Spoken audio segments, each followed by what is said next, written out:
I really stumbled into doing activism. Daryl Yang is among the most outspoken of his generation on human rights, starting when his 2014 open letter to the government on LGBTQ plus representation went viral. Now that Section 377A has been repealed, a big question mark is what next? You continue to emphasize the importance of listening in activism. Specifically, you said advocacy without listening is performance rather than persuasion.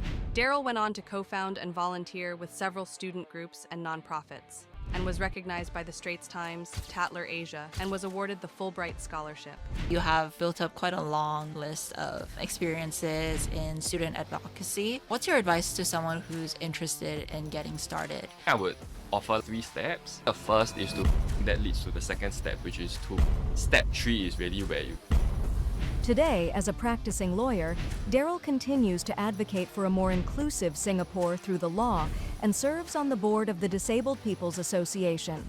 Singapore has such a close relationship with the origins of the disability rights movement. I think disability is actually a deeply political issue. Really?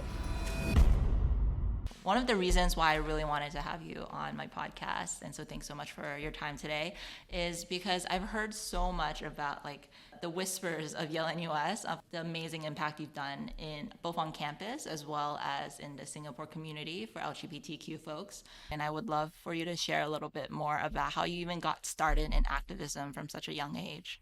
Yeah, thanks so much for having me on the podcast and for that really nice introduction. I really stumbled into doing activism. I don't think I really thought about what I was doing as activism when I first really got involved. When you are young, you feel strongly about certain things and you have fewer inhibitions and have the lack of fear to get involved in things. But what pushed me to speak up and get involved really is my own personal experiences coming out to my family, realizing that growing up in this environment, my parents had received all these messages about how being gay is wrong, how it's something that you can change, and really wanting to convince my parents that what they understand about my sexuality is wrong. And the communication channel at the time when I first came out, I was around 21 at that time, that relationship was really essentially broken after I had come out to them. And I basically channeled all of that energy, all of that frustration into trying to change society at large so that my parents could also come along with that change. And I think that was really what got me started, getting involved in the LGBT community, joining community groups and participating in some of this advocacy and community organizing. That's basically the backstory into how I got involved. I love it. It's like, to fix what's happening in my home, I'm going to fix the world. Yeah, essentially. How do you feel about the word activism? There's generally that stigma associated with being an activist, like the connotations, the idea that you're a troublemaker, that you're creating disharmony, especially in the Singapore context, challenging authority, destabilizing our society. But to me, being an activist really just means speaking up against power, speaking up against injustice and oppression. And that's something that ironically was what my parents had brought me up to do. And so when I came out to them and realized something was wrong, obviously, with how our society has created this culture of homophobia, of stigma against LGBT people, that just got me to want to do something about fixing that problem that was directly affecting myself and my family. So I don't think I was thinking very much about the risks or the stigma around being an activist at that time. But of course now, 10 plus years later, being in the workforce, there are obviously worries. I have seen friends who have gotten in trouble in terms of getting employment, especially when it comes to the government, when it comes to academia. So there are definitely risks involved. If I were to talk to my younger self at that time, I would definitely want to advise that younger Daryl of those potential risks, and really just in terms of the doors that may potentially be closed because you decided to stand up or to speak out against certain injustices in society. And just to be prepared for the fact that you may not be able to pursue careers in particular areas because of that. And if that trade-off is something that you are able to accept, then I would obviously want everyone to get involved and to really be part of that movement towards, when it comes to the LGBT community, towards greater acceptance, towards greater equality. Yeah. And you mentioned you would give some advice to younger Daryl. So, what advice would you give to someone who is exactly in your former shoes? Come out to their parents, didn't go fantastic. One piece of advice I would give is really patience. That was something that, like, an older queer person that I knew had told me when I first came out to my parents as well. He told me to give it 5 years for my parents to come around. And at that time, being again like a young 20-something-year-old, I didn't understand why I had to wait. I knew that there was nothing wrong with me. I knew that my parents were mistaken. They were ignorant about my sexuality. So why must I wait for them to come around? But having gone through that process, I really think it's about giving them space and time to process the fact that their kid is quote unquote different from what they had expected, and to see it as a journey to grow together, and to provide that space for our parents to grow and come around, instead of being frustrated or upset. Because that really, if I could again talk to my younger self, that really didn't help with rebuilding that relationship. I see a lot of similarities here with some of what other guests have shared as well, where when they come out, it's sometimes this super traumatic experience, or the parents are very vehemently against it, and it takes years to rebuild it, but it does happen. And a lot of our exposure to Western media is very much like coming out is going to be like this big moment where everyone loves you and says like you're amazing, or I accept you exactly the way that you are. And that's not really the case in our culture as well. And you mentioned earlier about this notion of activists themselves having this dirty connotation because they're spreading disharmony in society. In some ways, coming out can be seen as spreading disharmony in what a traditional family structure is. Some people even see it as selfish to choose yourself over choosing what the community or what your family expects of you. So patience is really on the nose. It's taking time. So it's really quite cool how so many guests echo each other and their sentiments about the coming out process in this part of the world. I want to talk about how you've been in advocacy for years. What has been your biggest pushback?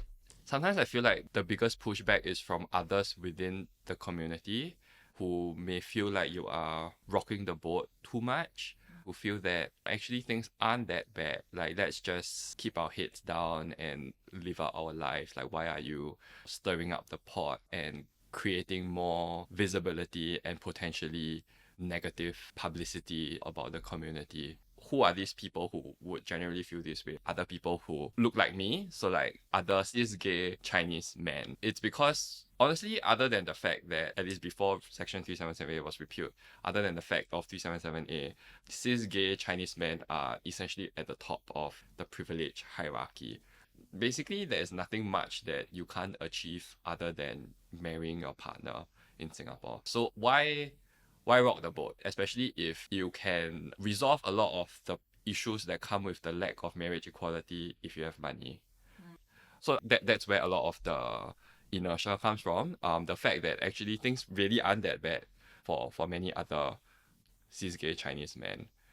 And I think that will be something interesting to observe moving forward now that Section 377A has been repealed. A big question mark is like, what next? And there just doesn't seem to be any strong policy issues that come to mind that would really bring the community together. And that's something to reflect upon in that context of people not wanting to rock the boat because things seem to be okay now. I wanted to ask you about repeal Section 377A. And you say that now that it's been repealed, there's less of a thing or like a sole purpose that all of the LGBTQ folks in Singapore can rally around. Maybe the many people would assume that we would advocate for same-sex marriage. You've done a lot of thought into this process of how same-sex marriage in Singapore is a matter of time rather than an if question. And you also mentioned in one of your articles about how some queer thinkers, especially based in the US or in the West, argue that actually same-sex marriage is not a worthwhile cause for LGBTQ folks to rally for. I'm curious about what you think about that. First of all, like whether or not you think same-sex marriage is something that can rally the community. But also the second thing is marriage here in Singapore is very different than other countries, and that's marriage grants you substantial benefits for housing, for affordable housing. And so that is inextricably tied towards like being able to live a productive and safe life in Singapore, to have a home of your own. There are two parts to this question around like the pursuit of marriage equality. And I wouldn't go so far as to say that it's something that we should not pursue at all, because the point still remains that in the absence of marriage equality, queer people are still disadvantaged, like you said, in relation to housing. And that fact of inequality is clearly something that should not be permitted or accepted. But again, taking a step back, that there are bigger questions to be asked around the benefits that come with marriage and whether those benefits should even be tied to marriage in the first place. So take housing, for example. So now queer people, same-sex couples, we can't get public housing until we reach the age of 35 and we qualify as a single to get a HDB flat. But that's a problem that is not unique to same-sex couples. It's a problem that affects people who are not married, whether you are queer or straight. So there is an argument to be made that we can create a broader movement to basically de-link a lot of these social policies from being tied to our marital status in the first place. And so it's a two-step process. One is to say that, yes, we should be equal insofar as those benefits are tied to our marital status. We should be entitled to them. But going one step further to then question whether those benefits should even be tied to our marital status and whether they should be available to everyone regardless of whether you are married or not. That's how I would see this issue, to say that we need to fight for equality for the queer community, but also more broadly, some form of liberation from the idea that our marital status should afford us greater benefits over those who are not married at all. Hearing you say this makes a lot of sense, but my first reaction is, how are we going to get general Singapore society to even be open to that idea? There's a lot of this conservative family value system where a child should be raised in a heterosexual nuclear family unit, and we want to boost our birth rate desperately anyway. So what's the general public's incentive to really revisit this system that has been thought out quite meticulously to ensure that society gets what it needs out of its citizens? But what I would question is whether the existing policies are even effective. I don't think a lot of our straight coupled friends are particularly happy with the current way that our housing policy works, and I don't think it necessarily does help them to settle down and have children as much as that's supposed to be the intention behind the policy. So there can be policy benefits afforded to couples who have children, but that insofar as the goal is to encourage people to have children, the policy measures can be tied to that specific objective instead of your marital status. I don't think that there is necessarily that relationship between marital status and whether you become a parent or not. And as queer people, what our contribution to society really is to, through our own lives and experiences and identities, challenge these so-called traditional ideas that have informed how society has worked. So is it necessarily the case that encouraging people to get married will necessarily result in an increased birth rate? So questions like that are worth scrutinizing. So if you look at maybe other societies where there are alternative family structures that have come up, where queer families that are made up of co-parents who are not necessarily in romantic relationships with each other, who come together to start a family. Those are ways that if we are really serious about the question of increasing the birth rate, that we should really be open to exploring rather than sticking with current approach that obviously is not working. And just on that point as well, around like say increasing the birth rate, there's a lot more that can be done to address, say for example, the work culture in Singapore, to create an environment that is truly quote unquote family friendly, because that is not the case at all. The low birth rate is not like queer people's fault. It's corporate culture's fault. So there are bigger questions here to be asked, but the point being, coming back, is really, what do queer politics demand that we pursue? Is it to simply assimilate into the existing structures that society has set up, or is it for us to really come in and ask, like, are these things really working? Like, should we be considering how things can actually work better and create a society that is more open, that is able to support everybody to live their lives in the ways that best serve themselves? That makes a lot of sense. And I want to stick or go back to the repeal of Section 377A as well, where you mentioned that now that it's been repealed, you wrote an article where you draw the reader's attention to Article 156 and its significance to the cause. And so I'd love for you to define what that is. So when Section 377A was repealed, it was like a buy one, get one free situation. So the government repealed Section 377A, introduced a new constitutional provision, which is Article 156. And what Article 156 does is basically cut off queer people's ability to challenge laws and policies that infringe on our under the Constitution. Essentially what it does is it states that the government has a duty to promote the institution of marriage, and connected to that, even if laws and policies relating to marriage violate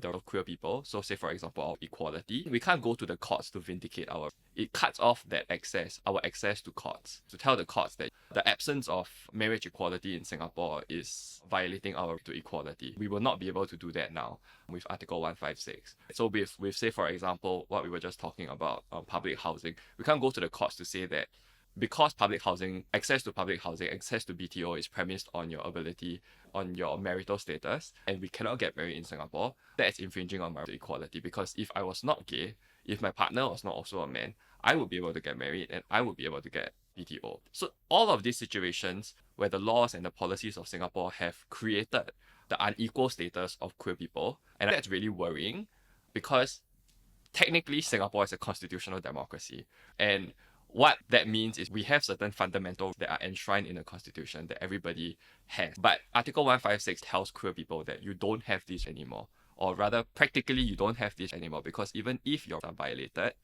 there's no way you can seek any recourse from the courts. You just got to wait for the majority of Singapore to decide that they're going to return those to you in the future, if and when the majority of Singapore and the Parliament of Singapore decides to do that. And that's a really big problem.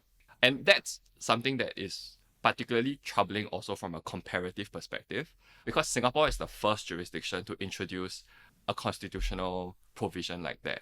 So there are other like non-queer affirming societies that have also introduced constitutional provisions relating to this idea of traditional marriage to protect the institution of marriage from being expanded to same-sex marriage. But in those other jurisdictions, they have not gone so far to say that to cut off queer people's access to vindicate their in the courts. Singapore has really gone one step further, and how about it is, what Article 156 does is it constitutionalizes queer subordination in Singapore. It basically tells us, or tells society, that queer people are second-class citizens, and that is explicitly set out in the Constitution itself. And because it's such a technical provision, I don't think most people realize the extent to which Article 156 really infringes on our status as equal citizens in Singapore. It basically means that there is very little we can do from a legal point of view until something changes. Say, for example, if the composition of our parliament changes, or society suddenly one day decides that Article 156 is wrong and it should be changed and it should be repealed. But short of those things, that's just how it is going to be moving forward in Singapore. Wow.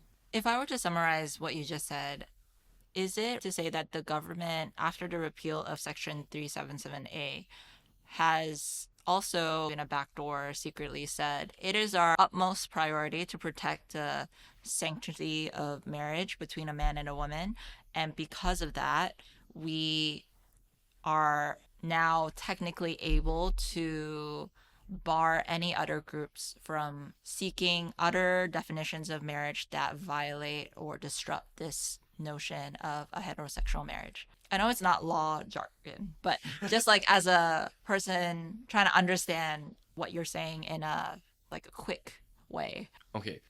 From a lay perspective, that's right. The idea that you essentially can't change the definition of marriage. But I would caveat that to say that we can't change the definition of marriage through constitutional challenge. Got it. And specifically a constitutional challenge. So taking a step back, when you want to effect some change in society, you can either do it through the legislature, so through the government, or through the judiciary, like through the courts. And so, say for example, with the repeal of 377A, we had tried to lodge multiple constitutional challenges, which all ultimately failed. But what led the government to decide to repeal 377A in the end was the court's observation that Section 377A may potentially, under a specific legal test that it has developed, may violate the right of gay people to our right to equality, our constitutional right to equality. And so that informed the government's decision to repeal Section 377A because it may potentially be unconstitutional. So that possibility is now foreclosed with Article 156. We can no longer go to the courts to challenge any law or policy on the basis that it violates our. And essentially all we can do now is continue our advocacy efforts to persuade the rest of Singapore that queer people are equal and that we deserve equal rights. And then the government can, through Parliament, change the definition of marriage or its policies so that queer people can be treated equally under our laws. Got it. I know that 377A has been challenged multiple times from a constitutional level, and you mentioned that it failed multiple times. So why did it fail then? Because ultimately it was found out to be unconstitutional. So why was it that the initial lawsuits didn't go through if ultimately the resolution was still the same, that it was unconstitutional? Okay, so technically the courts did not say that it was unconstitutional. It said that it could be unconstitutional. Okay. Yeah, so I probably wouldn't bore you with like the specific like legal analysis that the court undertook. But essentially the risk that it could be unconstitutional was what led the government to then decide to repeal it. Because the government was concerned that if it was indeed unconstitutional, then clearly there shouldn't be laws that are unconstitutional on our books. So that informed the government's decision. But I mean, that's from a legal point of view, but also from a broader social point of view. Society has changed over the years since the first parliamentary petition was filed in 2007 to repeal Section 377A. There's a growing proportion of Singapore that recognizes that Section 377 is unfair, that it's an overreach of the government's powers to criminalize the sexual relations between men. The combination of the Court of Appeal's observation that Section 377A may be unconstitutional, coupled with all of these other changes in our societal attitude towards the queer community, came together to inform the government's decision to repeal 377A. Got it. Then is Article 156 worse than 377A, or is it of the same gravity? As someone who doesn't understand much about law, it sounds like Section 377A and the lawsuits that the public did helped, maybe, but ultimately it was the court's decision and court's analysis. And so my question is then, why are we now worried about Article 156? It's interesting to think about why did the government decide to introduce Article 156? Because like you said, the court only suggested that Section 377A could have been unconstitutional. So strictly speaking, if there were any future lawsuits that were brought before the courts, say in relation to same-sex marriage or say the of queer people to adopt in Singapore, realistically speaking, they are also going to fail, given the jurisprudence in relation to our constitutional in Singapore. So why then did the government decide that it was necessary to introduce Article 156? One perspective is that it was meant to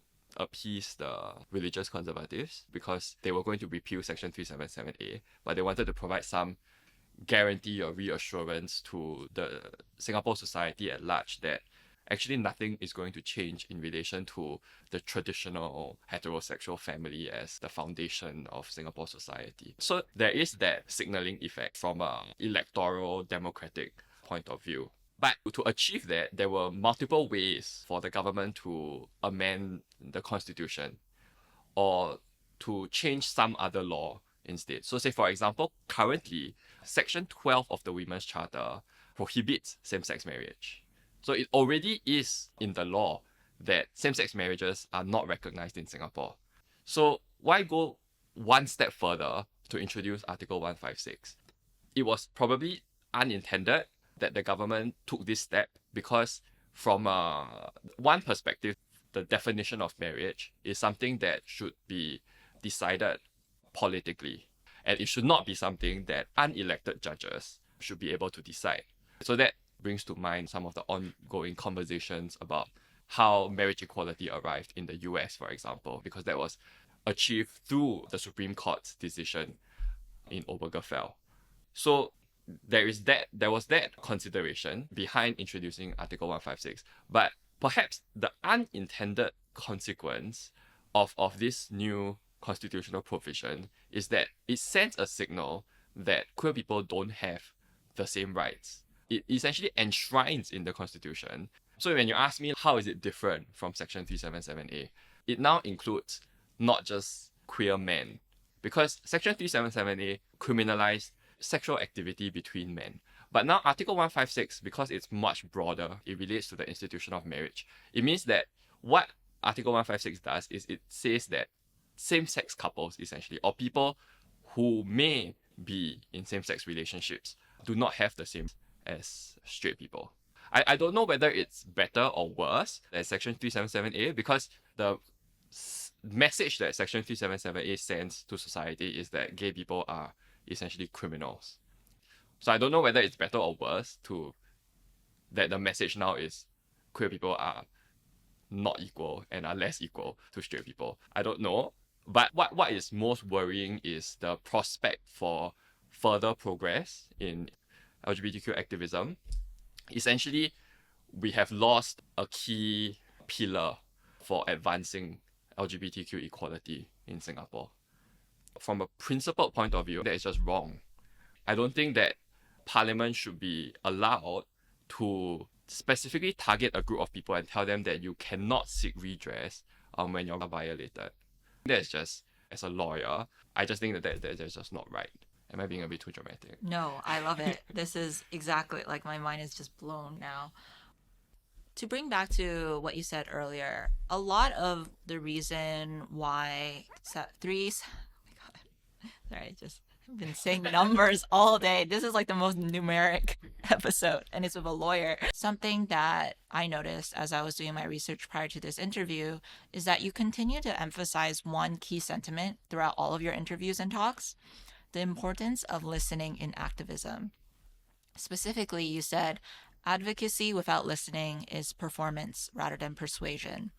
And this is all the more topical now as we think about, as queer folks, whether you're in the trenches advocating for, or just as a queer person who wants to seek that representation and equality, that we need to speak and represent ourselves in a way to be understood, and also to partake in that listening ear and to understand the people who may be opposing us and may be staunchly against the way that we are and who we are. And that can be very tough, especially when you advocate from a place so close to home. Yeah, definitely. Thanks for highlighting this as well. It's something that's really important because often when we first get involved with activism, we think that it's about speaking out. We think that it's about persuading other people to come around to agree with us. And I mean that of course is the goal to be able to bring people to your side and to have them support the cause that you are advocating for. But in achieving that, we really need to understand where our interlocutors are coming from. You started the Inter-University LGBT Network and a Community for Advocacy and Political Education, which is shortened down to CAPE. And so I'm curious about, clearly you have built up quite a long list of experiences in student advocacy. What's your advice to someone who's interested in getting started? Say I'm a year one, year two student. I'm really passionate about something that I feel like the school isn't addressing or isn't addressing to the level that I want to see. I would offer 3 steps. The first is to really get out there and find out what is available now. Are there other groups that are doing what you want to do, or at least related or tangential, that you can reach out to, bounce your idea off, to understand more about what they're doing? Maybe it's something that other people are already thinking of doing, but they may just lack enough manpower to actually get it started. And in doing so, that leads to the second step, which is to build a community. Any advocacy that you want to do can only be achieved if you can build a movement, and a movement is essentially made out of people. So in talking to other people, you might meet other like-minded folks who feel the same as you, that you might never have known. And oftentimes, we are usually not the only people who are facing the problems that are affecting us. I'm sure there will always be other people who are also dealing with similar challenges. So come together, build that community. And then step 3 is really where you, together as a community, can then take steps to address whatever problems that you want to solve. And in terms of exactly how you go about doing that, it's really dependent on the nature of the issue that you are dealing with. It can look like organizing an awareness raising campaign. It can look like a petition to the government or the university administration. I mean, it really depends on specifically what you are trying to do. But having that community will allow you to develop the best strategy, the best action plan for you to bring that cause forward. Yeah. And so maybe just to share, like, for example, how both, like what you mentioned, like the Inter-University LGBT Network or CAPE, they all really started because we had a community of people and we were all friends also. It's really important that you actually enjoy doing advocacy together with people whom you like. And those groups were only possible because we had that community to actually get started and to mobilize ourselves and each other to put things together. Yeah. So if there's one takeaway from this, it's really the idea of community. Having that network of people who have similar beliefs, who care about the same things as you do, so that when something does happen, you can very quickly organize yourselves as well. So maybe just to give an example, I mean, since you mentioned the university setting, back in 2019, I don't know if you remember, there was this student, Monica Bay, who spoke up about having been filmed while she was showering while living on campus.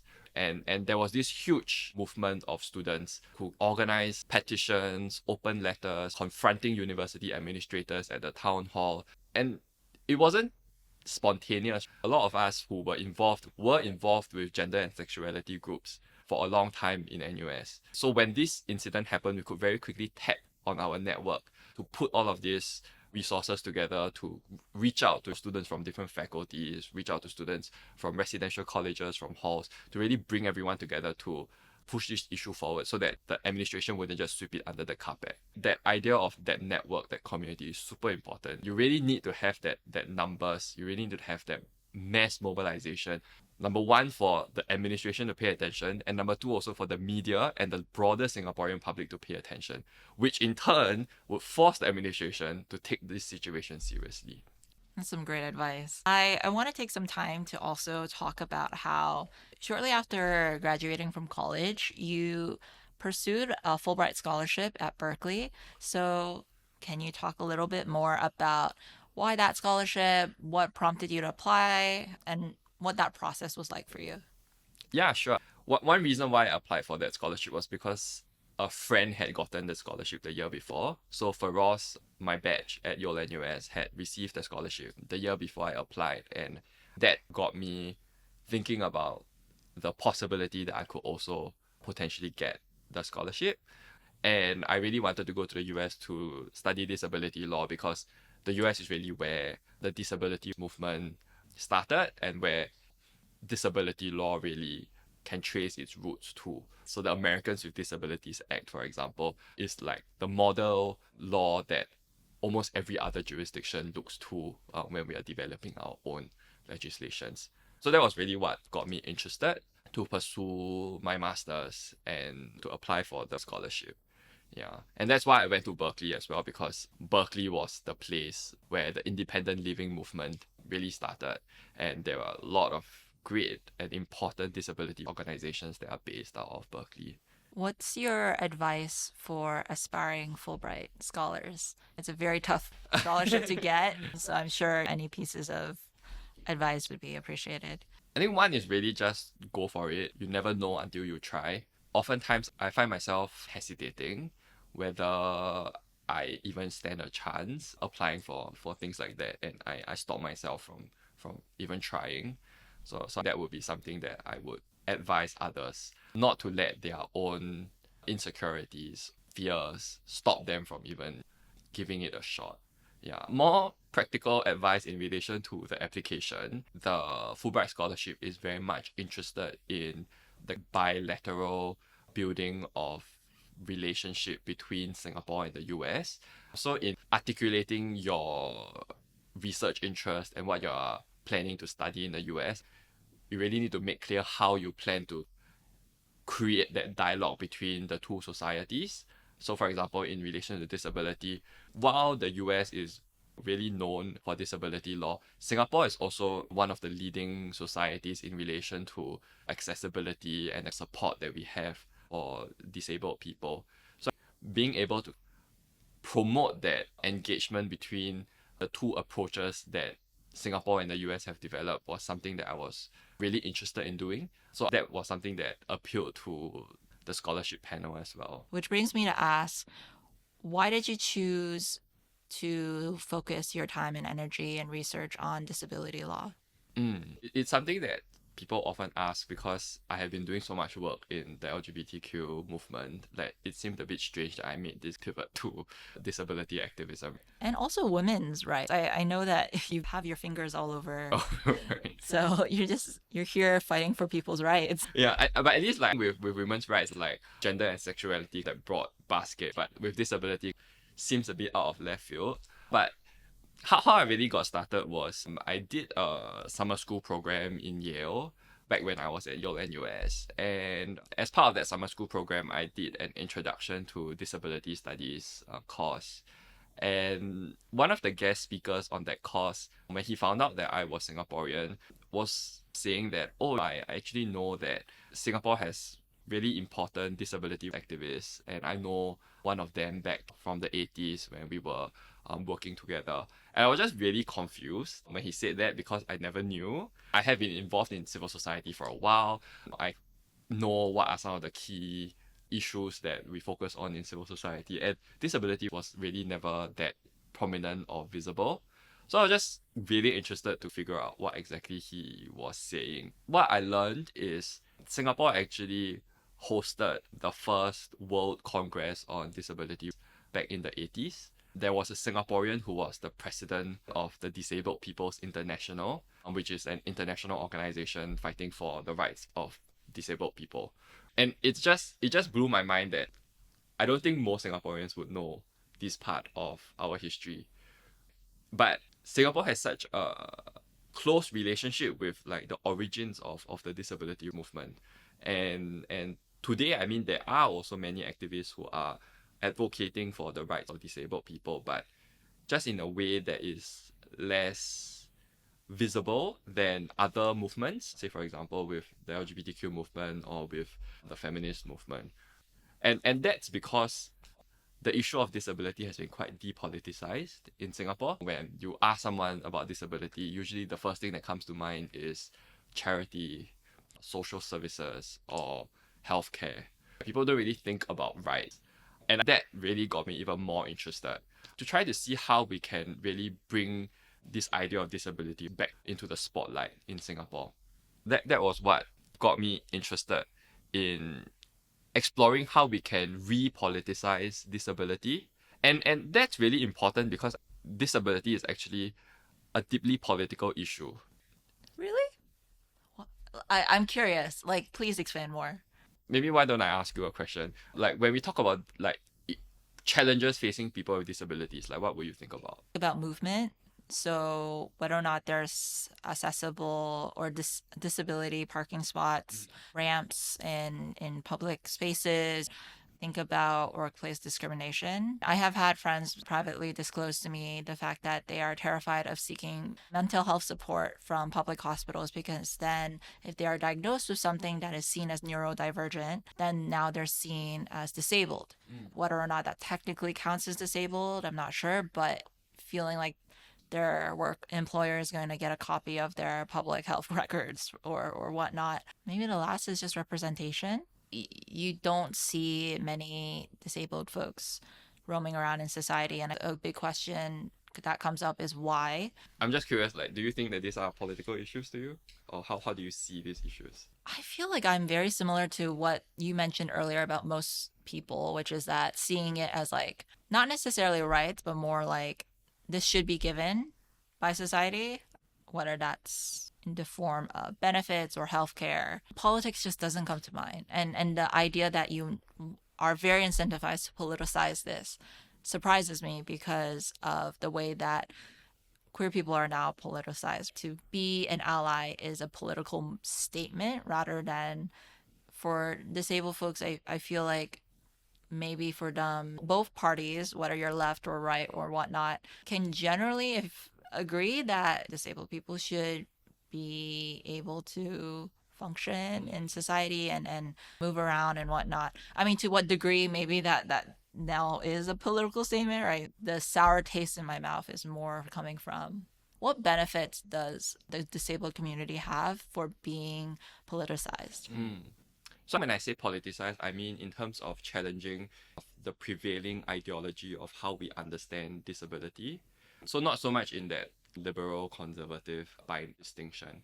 And so when it comes to disability, a prevailing mindset is basically what we call the charity or individual model of disability. And that means that we understand disability as a disadvantage or a deficiency that individuals have. So if you're blind, it's because your eyes don't work. If you are deaf, it's because your ears don't work. If you are using a wheelchair, it's because you have mobility issues with your legs or your spine. But when I say politicize, it's to shift that paradigm in terms of understanding why disabled people, like you said, are not present in society. It's not entirely the case that it's because of the bodily impairments that they have. In disability activism, the idea of disability is understood through the social model of disability. The social model of disability says that people are disabled not solely because of their bodily impairment, but because of barriers in society. So now think about somebody who is deaf and who uses sign language. The person wouldn't be disabled in a society where everybody uses sign language. Somebody who uses a wheelchair would not be disabled in a society that has ramps and no staircases. If our buildings were all built with the understanding that wheelchair users are going to be accessing them, we would have built them very differently with the accessibility for wheelchair users in mind. But that's not how we have developed our architecture. Until, of course, in recent years and decades, societies have introduced requirements for buildings to be accessible. So that's that shift that I'm talking about, to see how barriers in our society are preventing disabled people from fully participating. And what are the steps that we need to take to ensure that disabled people can participate on an equal basis, to live their lives equally as everyone else. So that requires us to really have that shift, because disabled people shouldn't be an afterthought. It cannot be the case that you have already built your building and then you decide, where am I going to put the ramp now? It should be something that is front and center of all of our conversations. And this is something that would benefit not just disabled people, but everybody at large. Because disability is something that is not fixed. Anyone can be disabled at some point in their lives. And so there's also another interesting thought in terms of why aren't more people interested in disability issues. There's this idea that disability is something that affects a really small group of people, but actually it's not. Okay, that was a really good argument. What are you working on? What's next for you? One of the main focus that I have is the upcoming new legislation, the workplace fairness legislation. So back in 2021, the government announced that they would introduce this new legislation that would address workplace discrimination, which is really groundbreaking because activists have been calling for such a legislation for years, if not decades, and the government has always rejected the idea that we should have a legislative approach to workplace discrimination.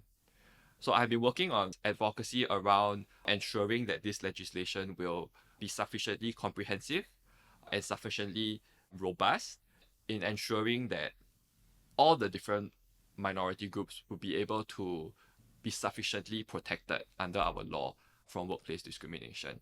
So on the queer front, I'm working on an ongoing research project to look at the prevalence of workplace discrimination and harassment experienced by queer people in workplaces in Singapore. And that's really targeted at convincing the government to include sexual orientation and gender identity in the legislation.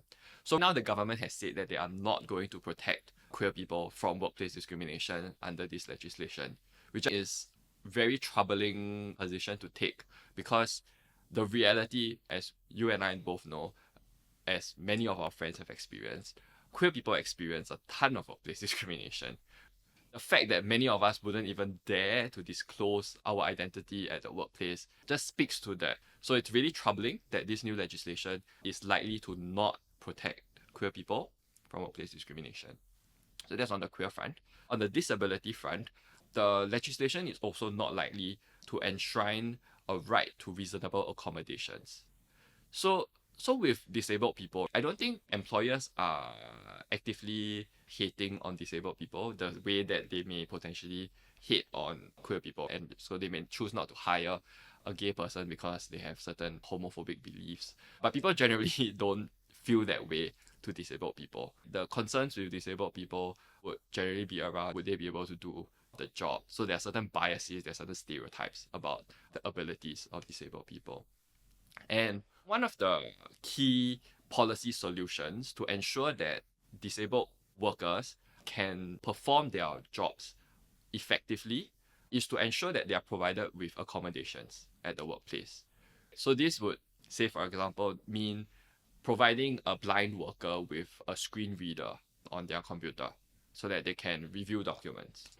This can mean providing flexible work arrangements for somebody with chronic illness who may have to visit the doctor on a regular basis. So there are many different forms of accommodations that can be provided to disabled workers, and that would help to improve the employment rate of disabled people if they are able to be afforded such accommodations at the workplace. And this right of reasonable accommodation is quite a key feature of workplace discrimination legislations all around the world. So you have the Americans with Disabilities Act, you look at the UK Equality Act, or the disability discrimination legislations in Hong Kong or Australia. Everyone would provide for some form of accommodation to disabled workers because that is essentially where the difficulty is for disabled workers to participate fully in the workforce. So it's really troubling that the new legislation is also not likely to enshrine this to reasonable accommodations, which means that the legislation will have very little impact on helping to boost the employment of disabled workers in Singapore. And now the employment rate of disabled workers is not particularly encouraging. And the government has said that they want to increase that figure to 40% by 2030. And providing these accommodations at the workplace is a key way for us to achieve that 40% employment rate. And it's again a missed opportunity if we don't do so. That's amazing. And if someone listening to this wants to get involved in all of the multiple causes that you're involved in, how would they reach out? How would they follow you, support? So I am usually active on Instagram. So that's one way to reach me. But otherwise, happy to provide my email to whoever wants to reach out and see how we can work together on all of these issues. I'm currently involved with the Disabled People's Association, so people can follow us on Instagram or Facebook and LinkedIn. Other groups that I've been involved with, CAPE, the Inter-University LGBT Network. Yeah, or if you could provide all of that in the show notes, that would be great. Absolutely. If you enjoyed this episode, hit a like and subscribe down below. 3 seconds from you makes a massive impact on getting more people to hear the inspiring stories and advice from our guests.